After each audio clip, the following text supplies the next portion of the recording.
Yeah, sports fans, Ribbo here for Carnival Gaming. Now, as you know, there is a patch coming in. Could be tomorrow, could be in a couple of weeks. All we know is it's coming very soon. And you've sort of seen bits and bobs about what's coming up in the patch, but there's a few things you might have missed because they didn't really make it clear in the patch notes that there were some changes. So I thought we'd go through the patch notes together. I haven't looked at all of them, so I thought it'd be interesting to do this like from scratch. And let's fire it up here. So, general, these will be mainly the notes that we've all seen. Get to 500 wins with any class, and you get a golden hero for that class. This is for constructed play in the ranked rooms only, so I believe it won't apply to arena, and it doesn't apply to wins you've already got, so purely new wins there. The new card backs, some of them look pretty groovy for playing in whatever season you played in. I think the season 1 probably looks the coolest, to be honest, so I'm probably just going to stick with those all the way through. There is a Hearthstone mount now in World of Warcraft, and this is for winning 3 games in pretty much any mode. So that'll be easy enough for people to do. And you can see it's just there to bring the casuals in. It's actually something I mentioned a month ago on a video, so I'm sure they've had it in the works for more than a month, but I'd like to think it was down to me, that one. You can connect to the other regions. Now this is kind of interesting, because obviously, you know, if you want to play in an American tournament, now you can. You just have to grind all the cards. So they get to sell you all the cards several times over if you end up buying boosters. But it's interesting whether you'll have to do the tutorial again on the other servers as well. So whether you can just get the 600 free gold again for completing the tutorial on a different server. Who knows? Who knows? Let me know if you find out about that. The Play Near Me feature is now enabled by default, and you can disable this feature in the options menu. It's never really interested me, so it'll continue to not interest me. The queue timer now only shows up after you've been waiting a while. It amuses me, the queue timer, when it says average wait time 5 seconds, time in queue 2 minutes. Feels like the average wait time should be going up as you're waiting longer, but certain expert cards have been changed, so I mentioned this a few days ago on the Facebook group. Nat Pagel. You now draw the card at the start of your turn rather at the end of the turn, so they had a similar change to Demolisher a while back. This is an absolutely fine change. People will still play Nat Pagel. It now draws you like half a card less, because if you think about it, if Nat Pagel is around for 4 turns, under the old system, he'd survive 4 of your turns, so he'd draw potentially 2 cards. Now, if he's around for 4 of your turns, he'll only activate 3 times instead of 4 times. And therefore you'll get 1.5 cards instead of 2 cards. So you get half a card less, but I think it fixes it up. One of the main reasons is when you put it down turn 2, there's very few cards that can deal with that like instantly. So it immediately starts generating cards, and potentially it's a 2 for 1 or 3 for 1. It can obviously stick around for the entire game. But usually it takes 2 of your opponent's cards to deal with it, so you know, Lightning Bolt will still keep it alive, so they've got to have something else along with that. So Nat Pagel was too good. Anytime like everyone automatically sticks a card into your deck, you know it's too good. Now the other card, Tinkmaster Overspark, they've just made it completely unplayable garbage now. So it's now a 3/3 instead of a 2/2, and the minion it chooses is random. So you don't get to go, your Ragnaros is now a chicken, or a dinosaur. Now you go, well, I really hope your Ragnaros becomes a chicken or a dinosaur. But maybe it'll hit something else. So it just made the card like completely worthless. It's 3 mana for a 3/3 with a random ability, and you know the devs were talking as though this was a good change, making the game more random. No, players like skill to be rewarded, right? That's the start and the end of it. If we purely wanted a game of chance, we'd go play roulette, or we'd go roll dice, something like that. What we wouldn't do is play a card game. There's already plenty of chance involved in games. But the thing is, nerfing a card like Tinkmaster Overspark does not make it weaker. People will just move to the next best thing. So you will see just more big game hunters being played if, you know, we get a lot more Agnoses. Like, the main problem are cards like Sylvanas and Ken Bloodhoof and Tyrion. Stuff like that. So stuff with Death Rattle. So people are just going to end up having to pack more silence and, you know, sucking it up, really, sucking up some of that damage. Tinkmaster was very much, I think, an essential card, and the fact that it's gone now, I'm not sure what they're going to be the result of that, but it can't be good. Rank play, so they've changed rank play slightly. It means, like, if you get to legendary status, you'll start the next season at rank 17 instead of rank 25. Which is a good change, because it just means you get to skip the noobs again. It's like, I got to legendary, I'm pretty sure I'm going to get to rank 17, so let's just skip those first few levels. So that's good. Many new card effects have been added. +3 sparkles, +5 shinies. As all the little Pokemon kids used to say, like 10 years ago when they were opening up their games, like, ooh, shiny! So now we have, ooh, sparkly to go with shiny. Minions that have Taunt and Stealth now have an effect that more clearly indicates that Taunt is temporarily disabled during Stealth. Yeah, a few people don't realise that one. Master Disenchanting now has new and improved graphics. The UI that pops up when challenging a friend to a duel has been improved. And minions that have been blessed by Blessing of Wisdom now show the trigger Lightning Bolt. Talk about a bright idea.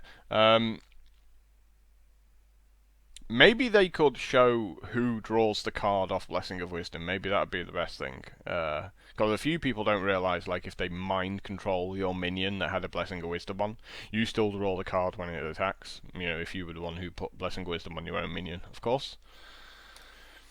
Gameplay. Some important changes here, actually. If you disconnect from a game, you now have 60 seconds to try and reconnect and pick up from where you left off. This will make a lot of people very happy. The expert AI has been sent to training camp and should now be more challenging. Well, it used to be terrible, so it can't possibly be any worse. So whatever they've done to it must be some kind of improvement. It used to do some bizarre things. I remember, like, playing against it, and it'd have its first turn, and it would coin, and then cast an Argent Squire. You know, a 1-drop, and then pass the turn. You know, it did things because it could, and coining was something it loved to do when there was no reason to coin. If a player's deck contains all golden cards, a golden coin will complement your deck if you happen to go second. Unlocking a hero now plays that hero's emote. Well met, indeed. Secrets can now only activate on your opponent's turn. Activating your own secrets feels a little strange, but mostly the ability to do this was preventing us from creating new and powerful secrets that trigger off of events you can easily control, like a minion dying. They end up functioning just like spells, instead of trying to bait your opponents into a bad play. This change keeps secrets working like traps you lay for your opponent, instead of spells that you cast and use on your opponent's turn. Now, that might seem like a wall of text to a lot of people, but ultimately, the one card this affects is the Paladin Secret Redemption. So, when a minion dies, it comes back into play. Now, you could do this a lot, like during your turn, and you could have some ridiculous things, like you could run your Argent Commander into something, and then it would come back into play with the Divine Shield on again. Go like, ha! And you'd get to attack with it again. So obviously they've decided that this ability is much too powerful and needs to be nerfed.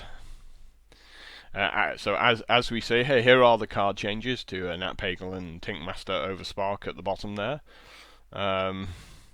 Completely unplayable. I will be disenchanting my Tinkmaster Overspark. And, you know, crying a manly tear at the same time.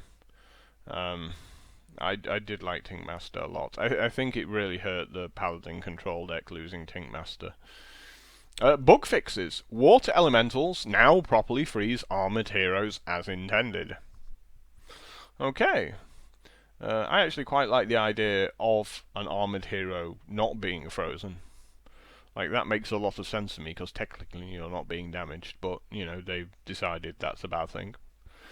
Ancestral healing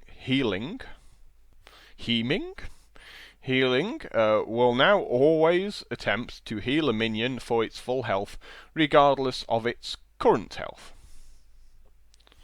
The issue where minions swap random battle positions with other minions is a result of many factors and issues.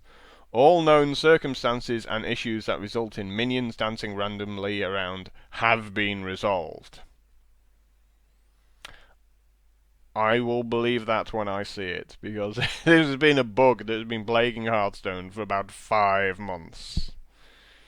And we'll all be extremely happy if it's laid to rest, but it wouldn't surprise me if, like, on the like an hour after the patch, someone posts to Reddit and say, "Oh my God, my minions swap places again. They lied to me." Cards now better respect personal space while in a player's hand. Similar to the minion swapping issue, all known circumstances and issues that result in cards overlapping with other cards in a player's hand have been resolved. As you know, on a couple of my videos, it has gotten me extremely annoyed and almost cost me a game. I think Trump had a similar issue on one of his videos. The new deck button in the Collection Manager no longer stays highlighted if you quickly click the Done, and no buttons after selecting a hero. The Hearthstone client will no longer remain in the foreground when you click on another program. You can now select a friend in the friends list by clicking on their medal in play mode. If you were playing a friendly game when daily quests were granted, you are now correctly notified after the game. The Repair Bot's healing ability now generates an entry in the game history. Fixed an issue that could cause the buttons to stop working for a short moment while transitioning back to the main hub. Fixed an issue that prevented some accounts from properly receiving friendly challenges. Fixed an issue that prevented some accounts from joining, play, practice or friendly games if they have a custom deck in their collection. Fixed an issue where entering a new arena run while getting a new daily quest can cause the arena purchase and the back buttons to be unresponsive, and fix an issue where you will receive a toast stating your friend has just come online if you log into Hearthstone and that friend was already online. Oh, another page, how exciting. Fixed an issue where attempting to create a new deck would cause the game to time out. Fixed an issue where backing out of a deck list while its deck tile is animating to the top of the list will cause the deck list buttons to become unresponsive. Fixed an issue where cards opened in packs or earned from defeating heroes may not appear in your collection after restarting the client. Fixed an issue where clicking on the last played player area in Friends list opens up the Add a Friend prompt without automatically filling in the player's battle tag. Now that's a good change, because some people have very long names and use some very strange letters. So it's good that they filled that one in. Fixed an issue where the credits can be played while in today's quest screen. Fixed an issue where the quest level up is completed upon reaching a total level of 10 instead of level 10 on one hero. And then finally on the last page there's like some stuff about like Apple Macintoshes that nobody cares about because no one would ever dream of playing Hearthstone on a Mac. Anyway, so those are all the changes that are coming in, and you know, the one thing that really sort of annoys me the most is that you know, we're 6 months in and there's still sort of no hint at sort of any new cards. So there's a very real risk that the game will go stale for those of you who have been playing a while. I know in some of the other card games, particularly one we will have a look at in the close future, the Might and Magic card game. They're just sort of sporadically releasing new cards. They'll make like 4 new cards, and then they go, you know what, we'll just add them. We'll just add them to the card pool like that. And I think maybe that's kind of what Hearthstone should do, though. I've got a feeling they're just gonna like dump, 100 cards, like a big set or something, with say the announcement of the next class, like Death Knight or something like that, or whatever they want to do. And I'm not sure it's great. Sort of card games constantly need to have this sort of evolution to them. If you want to reward players, then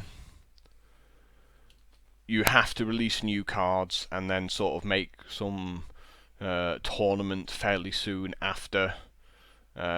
Force people to sort of deck build and test the decks themselves, because right now there's no reason to ever be innovative. You might as well just go onto a forum, look for the best deck, someone will have posted it, and then just play that deck.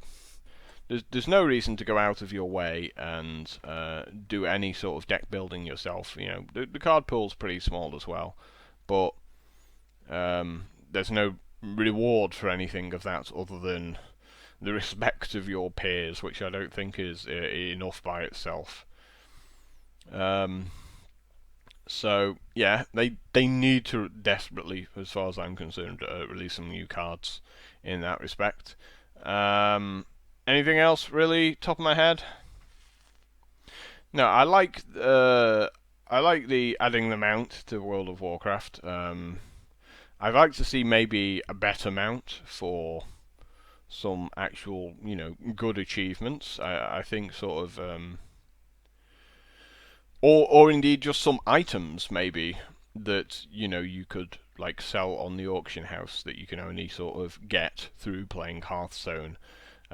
Just some other ways of allowing people to sort of get some value out of the cards they've earned, I suppose. Anyway, that kind of about sums it up there, and I shall get back to doing what I do best, which is eating food. Like the first signs of a diet has started, because I'm now drinking Pepsi Max rather than what would have been full fat Coke or Dr. Pepper or something like that. But I shall endeavour to make a few more videos anyway. I was kind of interested by a lot of feedback from people saying they honestly think Arena is getting harder now, and I threw sort of a little sort of straw poll out there. I sort of ghosted a few people to see how they were doing in Arena, and there seemed to be an awful lot of Mage and Paladin they'd get paired up against. So it seems like finally people are starting to realise that Pally's sort of really good in Arena. But the how best to say the difference between winning and losing is definitely tighter now, and it does come down a lot to like who goes first. I feel we saw that with the video I did with Boomer the other day. Like he went 3-3, but that was largely down to like two factors. That like all of his 2 drops were 2-3s rather than 3-2s, and the games he lost, I think he went second in all of them. I'm not sure, and the 3 he won, I think he won. No, I think we went first in 4 times and went second twice, and we lost both of them. We went second, and one of the games that we went first in as well. So it's kind of interesting that I know they're never going to balance the cards based around Arena, but I do feel that like going first is still like a big thumbs up. Though it is kind of interesting that going on to some of the forums. I remember what I was going to talk about. There's been quite a few comments being made on forums, which are intriguing. Like there's one person who seems to think that going second is still a big advantage. So it's interesting that people sort of still have these opinions, despite sort of watching. Watching my videos, you will see that I'm fairly certain, like if you play to a good level, that's not the case. And there's a few other kind of bizarre comments, people just claiming Arena's still just full of luck. Yes, there was this one person who went 3-3 in Arena, and he posted his deck. He said, I can't believe like the bad luck I had going 3-3 with this deck. And it had 3 legendaries in it. But then you looked at all of his 2-drops and 3-drops, and they were just like non-existent. He did the usual thing of his 3-drops was like an arcane intellect, and there was like a disciple in there as well, so he had extremely weak 3-drops and like 2-2-drops, and everything else was just like 4, 5, 6, 7 mana. So obviously those 3 legendaries actually got him his 3 wins, and the rest of his deck was just ridiculously slow. So it's kind of interesting people still haven't learned too much about the game, or at least some of them are out there. So this is something that we're going to address on the next sort of few videos we're going to do, because I think it's about time we did an actual ranking of the various cards. See, a lot of people have like the neutral cards ranking and stuff like that, but what we're going to do is we're going to pick a class. We'll probably start with Paladin, and we'll have a discussion about all the cards you would get in a Paladin Arena draft. So that is the Paladin specific cards, and also the neutral cards, and then we'll start picking them, trying to rank them from top to bottom, but also just discussing about how many of a certain card is enough. Do you really want like your 7th consecration or something like that? And then once we've had this discussion, we'll have a second video which will be like the definitive guide to that video, to that class, how we would sort of draft that class to the best of our abilities. But of course, occasionally you get spanners thrown in the works. You don't get anything that costs 2 or 3 mana. It's like you've got to adapt things from there. So that's going to be interesting. Takes a bit of work to get into. Lee, once he's moved into his new house, he's moving like this weekend. He's going to be looking at some constructed play. He really likes Miracle Rogue at the moment, and there's a couple of other decks, that he's very close to got built. He's actually been helped by the fact that Tinkmaster Overspark has been nerfed, so we shall, once he's able to disenchant that into something like a Ken Bloodhoof, we might see a couple of other decks from him in that respect. And as for Maddie and Boomer, well, who knows? We'll find out what they get up to. I will probably record a couple of World of Warcraft videos as well, because I've just been like donking about in that game for a bit, and it's fun on a very sort of casual. It'd probably just be like 1 hour videos of me just fishing, or something quite tedious along those lines. But it's been sort of fun getting back into the game.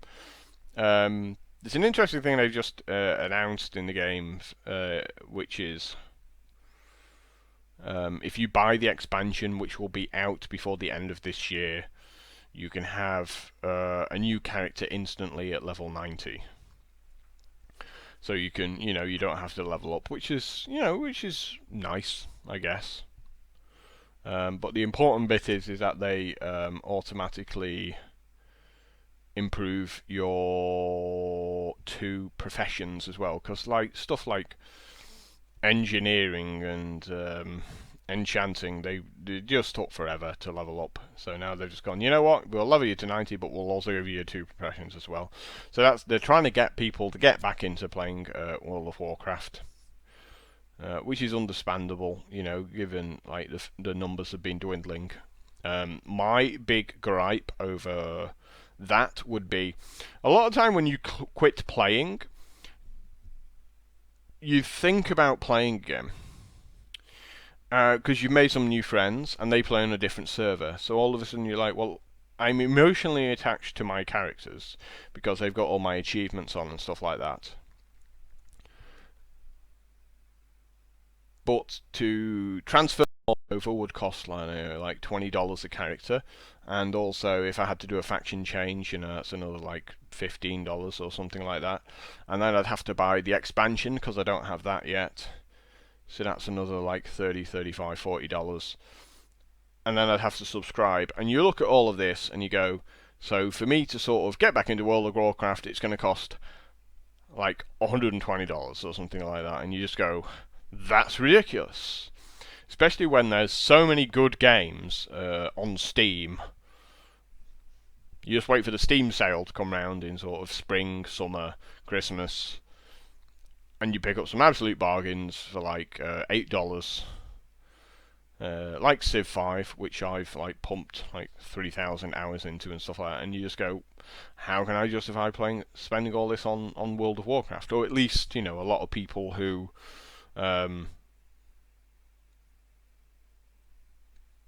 aren't really affluent might say that. And also the fact that it's very hard to commit to anything for any length of time now, especially like 6 months. You buy a 6 months World of Warcraft subscription, and you're just thinking, I don't know what I'm going to be doing in a month, let alone in 6 months' time. So very hard to justify that kind of thing. If they had like a subscription that you could sort of freeze, maybe did it on like a day-to-day basis or a week-to-week basis, something like that. It's like, oh, you know what? I'm really busy at work for a couple of weeks, I won't be able to play. Let me freeze my subscription. Then, I think that might actually really help them out there. But who knows? Anyway, I have gone on way too long for this video. I don't think there's anything less that needs to be covered, but as always, feel free to leave your comments, especially over on the Facebook page. We do actually read everything over there. And we shall get on back to playing a bit more Hearthstone. So, until next time, ta-da.